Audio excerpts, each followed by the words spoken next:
ఓం శ్రీ గురుభ్యో నమః. హరి ఓం గం గణపతయే నమః. ఓం దుం దుర్గాయై నమః.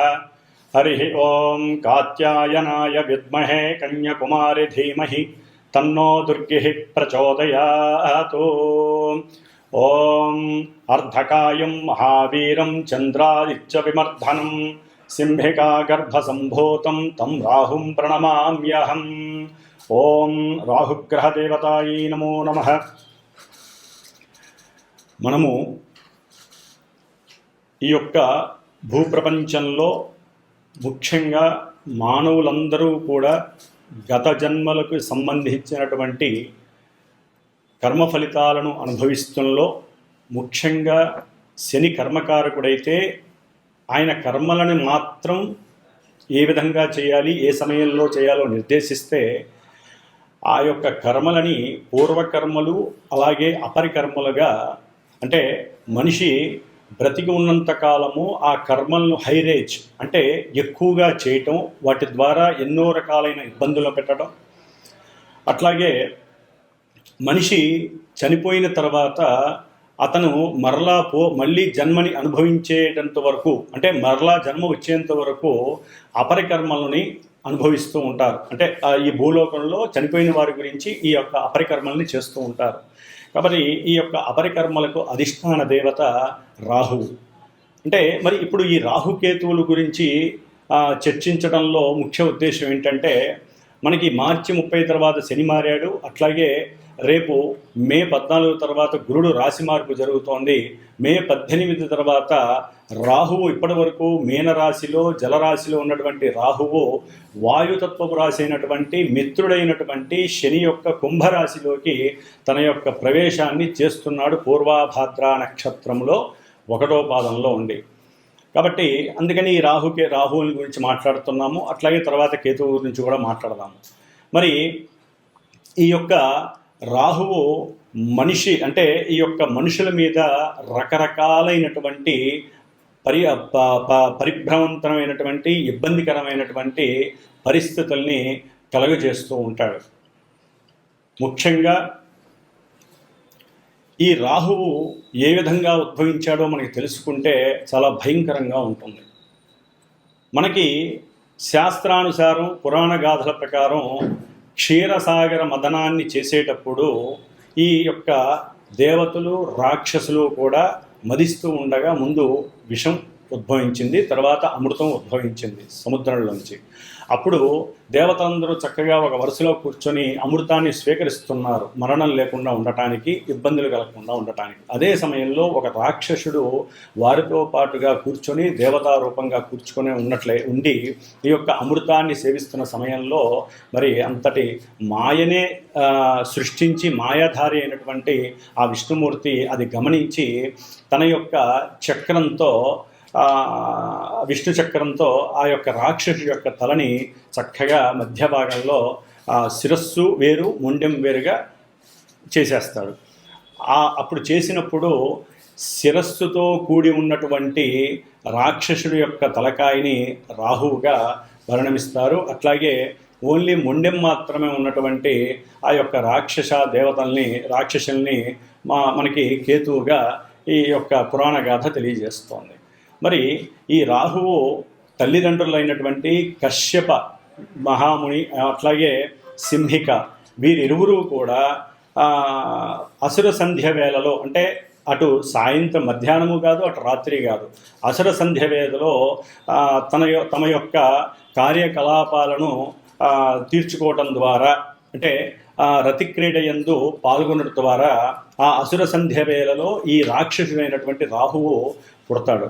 అందుకనే ఈ యొక్క అసుర సంధ్యా సమయంలో మనం తినటం కానీ పడుకోవటం కానీ వేరే వేరే అన్య కార్యక్రమాలు చేయకూడదని మనకి మహామునులు తెలియజేశారు. ఆ విధంగా పుట్టడం ద్వారా సూర్యాస్తమయం సమయంలో జరిగినటువంటి ఆ రాహు యొక్క జననం వలన రాహువుకి అన్ని, అంటే మూఢనమ్మకాలు మీద విశ్వాసం అంటే నమ్మకాల మీద విశ్వాసం లేకపోవటం, గురువుల యందు భక్తి పారవస్యం లేకపోవటం, అట్లాగే అన్ని అగాధాలు, విఘాతాలు, వికాతాలు, ఇబ్బందులు, మానసిక వికారాలను కలుగజేసేటటువంటి వాళ్ళలో ప్రప్రథముడు రాహువు. శనివత్ రాహువు అంటే శని ఇచ్చే ఫలితాలన్నీ రాహు ఇస్తాడు. మరి ఈ రాహువు ఇప్పుడు శని యొక్క క్షేత్రంలో ఎవరి నక్షత్రంలో ఉంటున్నాడు? పూర్వభాద్ర గురు నక్షత్రంలో ఉంటున్నాడు. అంటే మనకి గ్రహాలన్నీ కూడా అవి ఉన్నటువంటి రాశి ప్రభావాన్ని, రాశ్యాధిపతి ప్రభావాన్ని ఏదో కొంతవరకు ఇస్తూ అవి ఉన్నటువంటి స్థితి ప్రకారం ఇస్తాయి. కానీ ఈ రాహుకేతువులు అట్లా కాదు. రాహువు తను ఉన్నటువంటి రాశ్యాధిపతి అయినటువంటి శని యొక్క ఫలితాలను ఇస్తాడు. తను స్వయంగా తనకున్నటువంటి పోర్ట్ఫోలియోస్ ప్రకారం తనిచ్చే ఫలితాలను ఇస్తాడు. తను చూస్తున్న భావ ఫలితాలను ఇస్తాడు, భావాధిపతి ఫలితాలను ఇస్తాడు. రాహు ఉన్నటువంటి నక్షత్రాధిపతి అయినటువంటి గురుడి యొక్క ఫలితాలు కూడా ఇస్తాడు. కాబట్టి ఇన్ని రకాల వేస్లో రాహువు కుంభరాశిలో అడుగు పెడుతున్నాడు మే 18వ తారీఖున. కాబట్టి మే 18 నుంచి డిసెంబర్ 2026 వరకు కూడా దాదాపు 1 సంవత్సరంన్నర పాటు ఈ రాహువు తన యొక్క క్రీడా విన్యాసాల ద్వారా ఎన్నో మార్పులు అటు దేశం మీద, ఇటు ప్రపంచము, అట్లాగే అంతరిక్షంలో, అట్లాగే మనకు ఉన్నటువంటి పంచభూతాలను ఆవహించి ఉన్నటువంటి ఎన్నో రకాలైనటువంటి నెగిటివ్ ఎఫెక్ట్స్ ద్వారా ఈ రాహువు మన యొక్క మానవ జీవితం మీద వారి యొక్క సొంత జాతకాల ద్వారా ఏ రాసుల్లో, అట్లాగే రాహు మహర్దశలు నడుస్తున్నవారు, రాహు అంతర్దశలు నడుస్తున్నవారు, అట్లాగే జాతకంలో లగ్నం నుంచి కానీ చంద్రుడి నుంచి కానీ ఈ రాహువు ఉన్నటువంటి స్థితిగతులు, రాహుతో కలిసి ఉన్నటువంటి గ్రహాలు, ఇట్లా పరిపరి విధములుగా రాహువు తన యొక్క విన్యాస క్రీడలని మనుషుల మీద ప్రభావితం చేస్తూ కొంతమందికి వృద్ధిని కలుగజేస్తాడు, మరికొంతమందికి రాసుల వారికి ఇబ్బందిని, అభివృద్ధి పదంలో ఉన్నటువంటి వారిని కిందకు పడవేయటం, జైళ్ళల్లో వేయించటం, అట్లాగే కుటుంబంలో విఘాతాలు కలగటం, ఇట్లా ఎన్నో రకాలైనటువంటి సమస్యల్ని క్రియేట్ చేసేవాడు రాహువు. ఎందుకంటే శని యొక్క క్షేత్రంలో ఉండటం ద్వారా, కుంభరాశిలో ఉండటం ద్వారా. కాబట్టి ఈ యొక్క రాహువు చేసేటటువంటి విన్యాసాలు ద్వాదశ రాశుల్లో వారికి ఉన్నప్పుడు ఏ విధంగా ఉంటాయి ప్రస్తుతం ఈ యొక్క 1.5 ఇయర్. అట్లాగే ఈ యొక్క రాహువుకి అధిష్టాన దేవత దుర్గాదేవి, అట్లాగే ఈ యొక్క రాహుకేతువులు ఇద్దరికి అధిష్టాన దేవుడు సుబ్రహ్మణ్యేశ్వర స్వామి. కాబట్టి ఎవరైనా సరే ఈ రాహువు వలన మనం రాశుల ప్రకారం చెప్పుకునేటప్పుడు ఎన్ని రకాలైనటువంటి ఇబ్బందులు కలుగుతాయో అన్ని రకాల ఇబ్బందులకి దుర్గామాత ఆశీర్వచనం మాత్రమే మనకి శ్రీరామ రక్ష. కాబట్టి మరి శ్రీమాత జ్యోతిషాలయ పీఠంలో మా యొక్క పీఠంలో ఈ యొక్క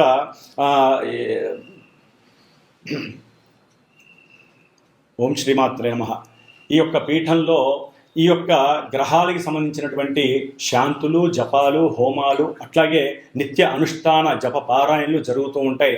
ముఖ్యంగా చండీ సప్తశతి, వనదుర్గా హోమాలు, అట్లాగే ఈ రాహు యొక్క జపశాంతులు కానివ్వండి, దాన ధర్మాదులు కానివ్వండి, వారి యొక్క జన్మ జాతకరీత్యా రాహువు వలన కలిగేటటువంటి ఎన్నో ఇబ్బందికరమైనటువంటి పరిస్థితుల్ని ప్రభావితం చేస్తూ ఏ విధంగా ఉంటాయో తెలుసుకొని వారు ఈ విధంగా చేసుకోవటం, అట్లాగే పర్సనల్గా కూడా వారు ఈ సంతానం లేనివారు, కుటుంబ అన్యోన్యత లేనటువంటి వారు ఏ విధంగా ఏ పూజలు చేసుకోవటం ద్వారా వారి యొక్క జీవితంలో ఈ రాహు యొక్క ఇబ్బందుల నుంచి తప్పించుకోవడానికి అనుకూలమైనటువంటి పరిస్థితులను కూడా వీరు తెలుసుకొని గనక ఈ సుబ్రహ్మణ్యేశ్వరుని, దుర్గాదేవిని ఏ సమయంలో ఏ రోజుల్లో ఈ యొక్క సూత్రాలు పాటించి ఉపవాస దీక్షలు గనక చేసుకున్నట్లయితే వారికి అనుకూలమైనటువంటి పరిస్థితులు కలుగుతాయి.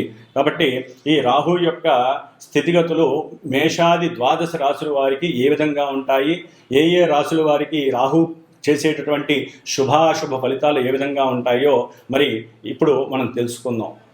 మనకున్నటువంటి నవగ్రహాలలో సప్తగ్రహాలు ఒక పక్కన ఉంచగా ఈ రాహుకేతువుల్ని షాడో ప్లానెట్స్ అంటే ఛాయాగ్రహాలు, కాల్పనిక బిందువులు అంటారు. ఇవి ఏ రాశిలో అయితే ఉంటాయో ఆ రాశి యొక్క, ఆ రాశ్యాధిపతి యొక్క, అట్లాగే ఇవి ఏ నక్షత్రంలో ఉంటే ఆ నక్షత్రాధిపతి యొక్క, ఏ గ్రహం వీటిని చూస్తుందో ఆ గ్రహం యొక్క ఫలితాలు, అట్లాగే ఈ గ్రహం ఏ రాశుల్ని, ముఖ్యంగా రాహువు 5వ స్థానాన్ని, 9వ స్థానాన్ని, 7వ స్థానాన్ని చూస్తూ ఉంటాడు. అంటే ఇప్పుడు కుంభరాశిలోకి వస్తున్నటువంటి రాహువు తన యొక్క అపసవ్య, అంటే వీళ్ళు అపసవ్య దృష్టిని కలిగి ఉంటారు. మిగతా గ్రహాలు వక్రించినప్పుడు మాత్రం కొంచెం వెనక భావాన్ని ఇస్తారు, కానీ వీరు ఎప్పుడూ కూడా అంతరిక్షంలో అపసవ్య దశలో తిరుగుతూ ఉంటారు. కాబట్టి ఈ కుంభరాశిలో మారేటటువంటి మే 18న మారుతున్నటువంటి రాహువు మరి కుంభరాశి యొక్క ఫలితాలని అక్కడ ఉండి తన యొక్క దృష్టి తులారాశి మీద, 5వ రాశి మీద, సప్తమ దృష్టి సింహరాశి మీద, నవమ దృష్టి మిథున రాశి మీద పడుతుంది కాబట్టి ఈ యొక్క రాశుల్లో ఉన్నటువంటి గ్రహాలు ఈ యొక్క రాశి ఫలితాలు ఇస్తాయి. అట్లాగే ఇప్పుడు మనకి ఈ యొక్క మే 18 నుంచి జూన్ 6 వరకు కుజుడు ఆల్రెడీ మనకి కర్కాటక రాశిలో ఉన్నాడు కాబట్టి ఈ కుజుడు అష్టమ దృష్టితో రాహువును చూడటం చాలా చాలా అరిష్టకరమైనటువంటి దేశ విపత్తు అనుకోండి, లేదా మానవ జీవితాల్లో వారు పుట్టినప్పుడు కానివ్వండి, ఇప్పుడు గోచార రీత్యా కర్కాటక రాశి ఇంకా కొన్ని రాశుల వారికి కానివ్వండి, ఈ యొక్క కుజ దృష్టి రాహు మీద పడడం ద్వారా ఎన్నో రకాలైనటువంటి విపత్తులు, ప్రమాదాలు, అట్లాగే రకరకాలైనటువంటి ఇబ్బందులు కలగడానికి ఎక్కువ ఆస్కారాలు ఉన్నాయి. దీన్ని సర్పదోషం అంటారు. రాహుకేతువులకి సర్పదోషానికి చాలా చాలా సంబంధం ఉంది. అట్లాగే మనకి 2 రకాల పద్ధతులు ఉంటాయి. రాహువు వామాచార పద్ధతికి అధిపతి అయితే కేతువు మనకి దక్షిణాచార పద్ధతికి అధిపతి అవుతాడు. అంటే చాలామంది ఈ యొక్క వామాచార పద్ధతిని ఈ మధ్య కాలంలో దాన్ని మనకి సాత్వికమైన వామాచార పద్ధతులు కూడా ఉన్నాయి, కానీ వాటిల్ని రజోగుణ తమోగుణ పద్ధతి ద్వారా రకరకాల విన్యాసాలను చేస్తూ ఆర్థికంగా ధనాన్ని సంపాదించుకోవడానికి చేసేటటువంటి పనులలో ఈ రాహువుని ఎక్కువగా ఉపయోగిస్తున్నారు. కాబట్టి సాధ్యమైనంత వరకు రాహువు సాత్వికంగా మనకి ఉన్నటువంటి మన ఋషులు ఇచ్చినటువంటి ఎన్నో దుర్గా సూక్తాలు ఉన్నాయి, చండీ సప్తశతి ఉంది, అట్లాగే దశమహావిద్యల్లో వాటిని సాత్వికంగా ఉపయోగించుకునే పద్ధతులు ఎన్నో ఉన్నాయి, ప్రదక్షిణ క్రమాలు ఉన్నాయి, దైవారాధనలు ఉన్నాయి, ముఖ్యంగా సుబ్రహ్మణ్యేశ్వర స్వామికి సంబంధించిన ఎన్నో ఆరాధనలు ఉన్నాయి. వీటన్నిటిని చేసుకోవడం ద్వారా ఎవరికైతే రాహుకేతువుల దోషాలు ఉన్నాయో, సర్పదోషాలు, ముఖ్యంగా మనకి పితృదోషము, గురుదోషము, పత్ని దోషము, సర్పదోషము, ఇట్లా ఎన్నో రకాల దోషాలు మనల్ని పట్టి పీడిస్తూ ఉంటాయి. అంటే మన తాత ముత్తాతలు చేసుకున్నటువంటి పాపకర్మలు, పూర్వజన్మల్లో మనం చేసుకున్నటువంటి ఎన్నో కర్మలన్నీ కూడా ఈ రాహుకేతువుల ద్వారా ఇప్పుడు ప్రజెంట్లో మనల్ని అనుభవింపజేసేటటువంటి పరిస్థితిని ఈ యొక్క సర్పదోషాలు ఎన్నో రకాలుగా ఇబ్బందులు ఎదగనివ్వవు. వీటిల్లో ముఖ్యంగా కాలసర్పదోషము అంటే జన్మలగ్నంలో రాహు ఉండి సప్తమంలో కేతు ఉంటే, ఈ రెండింటి మధ్య గనక గ్రహాలు ఉన్నట్లయితే సభ్యదశలో ఉంటే, అంటే రాహు నుంచి అపసభ్య దశలో కేతు వరకు గ్రహాలుంటే జన్మజాతకంలో దాన్ని కాలసర్ప యోగ దోషము అంటారు. ఇది మహా డేంజర్ అని చెప్పి అనుకోవచ్చు. అంటే డేంజర్ అంటే భయపడాల్సిన అవసరం ఏం లేదండి. అనుకున్న కార్యక్రమాలు ముందుకు వెళ్ళనివ్వవు. అట్లాగే ప్రతి విషయంలో వారికి చిరాకు, పరాకు, ఇబ్బందులు, ఒక రకమైనటువంటి నిర్జీవమైనటువంటి స్థితి ఈ యొక్క కాలసర్ప యోగ దోషం కలిగినటువంటి ఉంటుంది. కాబట్టి వీరికి కూడా ఎన్నో ప్రత్యామ్నాయ పద్ధతులు ఉన్నాయి. అలాంటివి మాలాంటి గురువుల్ని సంప్రదించడం ద్వారా మీకు చక్కటి ఆ యొక్క ఫలితాలు కనిపించేటటువంటి ఎన్నో ప్రయోజనకరమైనటువంటి పూజలు, దానాలు, హోమాలు, ఇలాంటివన్నీ కూడా ఎన్నో పూజలు ఉంటాయి. కాబట్టి ఇవన్నీ కూడా ముఖ్యంగా కేతువు దక్షిణాచార పద్ధతి, ఈయనకి మడి అంటూ, అట్లాగే ఆచారాలు, సాంప్రదాయాలు, గురువులపైన మన్నన, ఇలాంటివన్నీ కూడా కేతువు చక్కగా మనకి అవకాశం ఇస్తూ ఉంటాడు. కాబట్టి కేతువు గురించి తర్వాత మాట్లాడుకుందాం. ఇప్పుడు మనం మాట్లాడుకునేటటువంటి ద్వాదశ రాశుల్లో ఈ రాహువు కుంభరాశిలో ఉన్నప్పుడు మేష నుంచి మిగతా రాశుల వారికి ఏ విధమైనటువంటి ఫలితాలని ఈ రాహువు కలుగజేస్తాడో మనం తెలుసుకుందాం. ఓం దుమ్ దుర్గాయే నమః. మీనరాశి వారికి ఈ యొక్క రాహుకాల అంటే కాలసర్ప యోగము ప్రభావము అనేటటువంటిది దాదాపుగా 1.5 year బట్టి అనుభవిస్తూనే ఉన్నారు. ఎన్నో రకాలుగా, నానా విధాలుగా. మెయిన్ అనారోగ్యపరంగా, అప్పుల పరంగా, వడ్డీలు, అంటే ఏదైనా బయట నుంచి డబ్బులు తెచ్చి పెట్టుబడి పెడితే అది కూడా నష్టపోవటం, ఒకటి కాదండి, అన్ని రకాల సమస్యలు ఎదుర్కొన్నారు. ఎందుకంటే ఈ కాలసర్ప యోగ దోషంలో కాల సర్పము అనే దాంట్లో కాలాన్ని రాహు సూచిస్తాడు, సర్పాన్ని కేతువు సూచిస్తాడు. సరే, కేతువు గురించి తర్వాత చెప్పుకున్నాం. అంటే కాలము అమ్మవారి చేతుల్లో అధీనమై ఉంటుంది. అంటే దుర్గాదేవి అనుగ్రహం ఉండాల్సిందే. లేకపోతే రాహువు చాలా చాలా విన్యాసాలు చేసేస్తాడు మనుషుల మీద. మరి ఇప్పుడు ఆయన మే 18 తర్వాత 12వ స్థానం శనిక్షేత్రం, మిత్రక్షేత్రంలోకి వస్తున్నాడు. ఇంకా ఇప్పటివరకు గురుక్షేత్రంలో ఉండి కాస్త శుభకార్యాలని ఏదో నమ్మినా నమ్మకపోయినా ఇచ్చాడు. ఇప్పుడు 12లోకి వస్తున్నాడు. అంటే దీర్ఘకాలికంగా అనారోగ్య సమస్యలు ఎదుర్కొంటున్న వారికి చుక్కలు చూపించేటటువంటి పరిస్థితి ఈ యొక్క రాహువు తీసుకుంటున్నాడు. ఎందుకంటే ఆల్రెడీ వాళ్ళకి ఏలినాటి శని ప్రభావం నడుస్తుంది. ఇటు శని రాహువులు మీనరాశి వాళ్ళని కాస్త గేమ్ ప్లే చేసే అవకాశాలు ఎక్కువగా ఉన్నాయి. కాబట్టి కొంచెం జాగ్రత్త వహించండి. ముఖ్యంగా దూర ప్రాంతాలకు తీసుకెళ్లే అవకాశాలు ఉంటాయి. అంటే ఉద్యోగపరంగా కావచ్చు, ఆకస్మికంగా జరుగుతుంది. భార్యాభర్తలు దూరం అయిపోవటం కావచ్చు, లేదా చదువుకునే విద్యార్థులు వారు అనుకున్నటువంటి లాభస్థితిని దూరం కావచ్చు. వాళ్ళు ఎన్నో ఊహించుకుంటారు, చదివేద్దాం, లేకపోతే దూర ప్రాంతాలకు వెళ్ళి చదువుకుందామని. ఇప్పుడు పరిస్థితులు కూడా దానికి అనుకూలంగా లేవు కాబట్టి వారు అనుకున్నది జరగడం కష్టం. అట్లాగే ఆర్థిక ఇబ్బందుల వలన వీరు సంఘంలో తమకున్నటువంటి కీర్తి ప్రతిష్టలు దెబ్బతినే అవకాశం ఉంటుంది. తండ్రి వలన మాటలు పడి దూరం అయ్యే అవకాశాలు మీనరాశి వారికి ఉన్నాయి. అట్లాగే తండ్రి చేసిన అప్పులు తీర్చడంలో వీళ్ళు ఫెయిల్ అయ్యి వీరిని వీరే నిందించుకోవటం, వీరి సమస్యని వీరే పెద్దది చేసుకోవటం, దాని వలన అనారోగ్యాలు, మానసిక చింతటి ప్రభావాలు ఎక్కువగా ఉంటాయి. కాబట్టి ఈ యొక్క కాలానికి అధిష్టాన దేవతగా రాహు ఉంటే ఈ రాహుని స్తబ్దత చేసి రాహుని నిర్బంధించేటటువంటి శక్తి ఒక్క దుర్గాదేవికి ఉంది. కాబట్టి మీరు ముఖ్యంగా దుర్గాదేవిని ఆరాధించండి. చండీ హోమాన్ని చేసుకోవడానికి ప్రయత్నం చేయండి. లేదా 18 రోజులు 18 సార్లు రోజుకి దుర్గా సూక్త పారాయణ చేయించండి మాలాంటి గురువుల చేత. ఇలా చేసుకోవడం ద్వారా మీకు ముందు ఆ యొక్క భయం అనేది ఎక్కువ అవుతుంది. ముఖ్యంగా ఆందోళన, భయము, చేసే పని యందు అనుమానము, లేకపోతే అవతల వ్యక్తుల నుంచి అవమానం, ముఖ్యంగా ఫ్రెండ్స్ అవమానించడం, దాన్ని తట్టుకోలేక మీరు రకరకాల చర్యలు చేసుకోవటం, ఇలాంటివన్నీ జరగడానికి అవకాశం ఉంటుంది.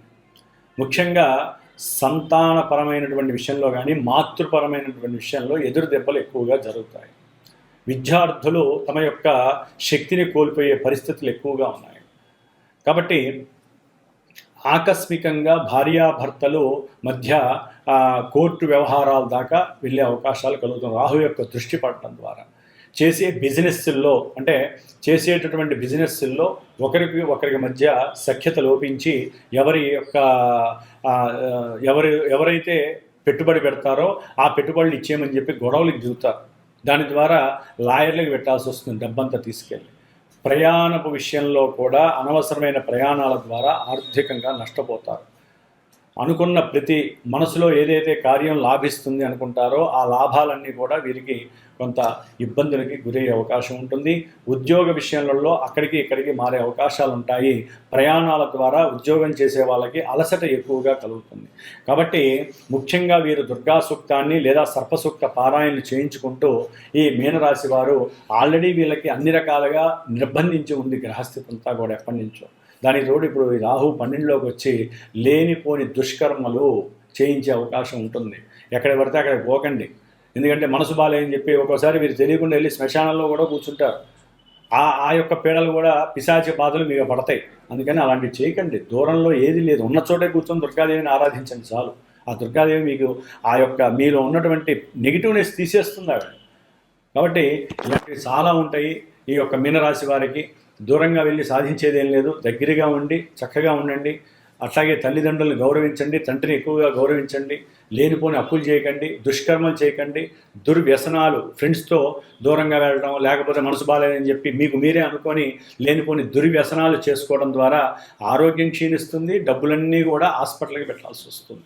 కాబట్టి అట్లాగే గురువుల్లో కూడా చూసుకొని గురువులను ఎంచుకోండి. లేకపోతే అది కూడా ఒక మీకు ఇబ్బందికరమైనటువంటి పరిస్థితి ఎదురయ్యే అవకాశం ఉంటుంది.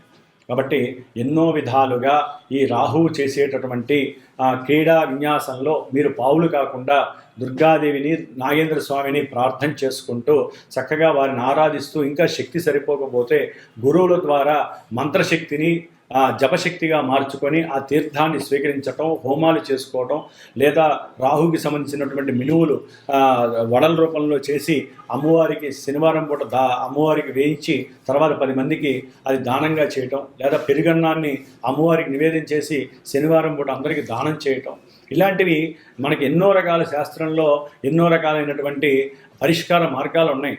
అన్నిటినీ చక్కగా చేసుకోండి. దీపారాధన చేసుకోవచ్చు, రాహుగ్రహ స్తోత్రాన్ని చదువుకోవచ్చు, రాహుగ్రహ జపాన్ని చేయించుకోవాలి, దానం ఇచ్చుకోవాలి, చెప్పుకుంటూ పోతే చాలా ఉన్నాయి.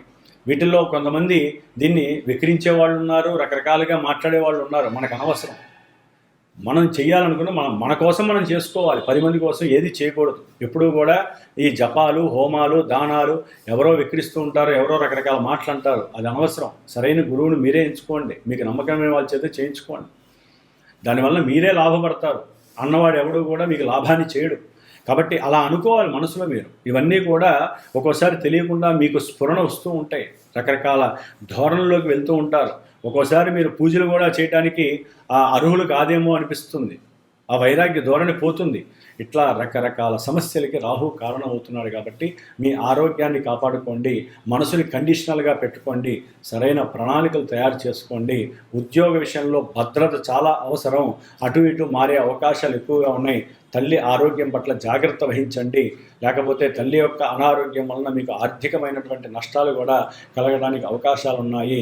చేసిన అప్పులు, తండ్రి చేసిన అప్పులు తీర్చడంలో మీరు ఫెయిల్ అయ్యి బాధపడకండి. దానికి సరైన మార్గాన్ని అన్వేషించండి. అంతా దుర్గార్పణం, దుర్గార్పణం, అంతా దుర్గాదేవి నాకు శ్రీరామ రక్ష అనుకుంటూ బతకండి 1.5 ఇయర్. తర్వాత అన్నీ ఇంకా నవంబర్ 23 తర్వాత ఇంకా ఘోరమైనటువంటి పరిస్థితులు కలగడానికి అవకాశాలు ఉన్నాయి. దుర్గాదేవి అనుగ్రహం మీకు కలుగుగాక. ఓం దుమ్. మే 18వ తారీఖున రాహువు కుంభరాశిలో సంచారం జరిగేటప్పుడు ముఖ్యంగా కొన్ని రాశుల వారికి దుర్గాదేవి మరియు సుబ్రహ్మణ్యేశ్వర స్వామి అనుగ్రహం కలగటానికి ఏమేం చేసుకోవాలో తెలియజేసుకునే ప్రక్రియలో ముఖ్యంగా అవి ఏమేమి రాశులంటే మీనరాశి, వృషభ రాశి, మిథున రాశి, ముఖ్యంగా కర్కాటక రాశి, సింహరాశి, అట్లాగే తులారాశి, వృశ్చిక రాశి, మకర రాశి, కుంభరాశి. ఇన్ని రాశుల మీద ఈ యొక్క రాహుగ్రహ ప్రభావం చాలా అత్యధికంగా ఉంటుంది. కాబట్టి వీరు తప్పనిసరిగా రాహుగ్రహానికి సంబంధించినటువంటి జపాలు చేయించండి, దానాలు, మినువులు దానం చేయండి, గారెలు చేసి పంచాలి. అట్లాగే దుర్గాదేవికి సంబంధించిన హోమాలు చేయించండి. చక్కగా 18 రోజులు దుర్గా సూక్త జపాన్ని ఆచరించండి. 6 రోజులు సుబ్రహ్మణ్యేశ్వర స్వామికి సంబంధించిన సర్పసూక్త పారాయణలు చేయించండి, జప పారాయణలు చేయించండి. ఇంకా సర్పదోషాలు, పితృదోషాలు ఉన్నవాళ్ళు సర్ప బలి కార్యక్రమాలు చేయించండి.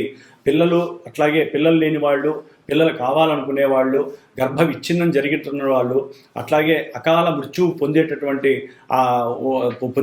వారి ద్వారా కలిగే నెగిటివ్ ఎఫెక్షన్స్కి సంబంధించిన వారు ఈ యొక్క సుబ్రహ్మణ్యేశ్వర స్వామి పాశుపత హోమాలు చేయించుకోండి. ఇట్లా దుర్గాదేవికి సంబంధించిన చండీ హోమాలు చేయించండి. దీని ద్వారా అనారోగ్య సమస్యలు, అనుకున్న కార్యక్రమాలు వెనక్కి వెళ్ళటం, ఉద్యోగ భద్రత లేకపోవటం, మాట వాగ్దోషాలు, పితృదోషాలు, సంతాన దోషాలు, లేదా మీరు చేసేటటువంటి బిజినెస్ల్లో అరిష్టాలు, ఇబ్బందులు ఇవన్నీ కూడా తొలగిపోవటానికి, పితృదోషాలు, సర్పదోషాలు తొలగిపోవటానికి సుబ్రహ్మణ్య ఆరాధన, అట్లాగే చండీదేవి దుర్గాదేవిగా అవతరించింది కాబట్టి దుర్గాదేవికి సంబంధించిన చండీ సప్తశతి హోమాలు, పారాయణలు, దుర్గా హోమాలు చేయించుకోండి. అంతా శుభప్రదంగా ఉండటానికి రాశుల వాళ్ళు ఈ 1.5 ఇయర్లో మీరు అనుకున్నట్లుగా కంపల్సరీ చేయించుకోండి.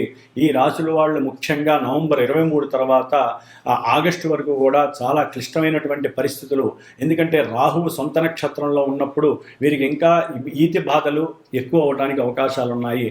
కాబట్టి చక్కగా అందరూ ఆ యొక్క నామస్మరణలు చేసుకుంటూ శుభంగా సుఖంగా ఉండాలని ఆశీర్వచనం.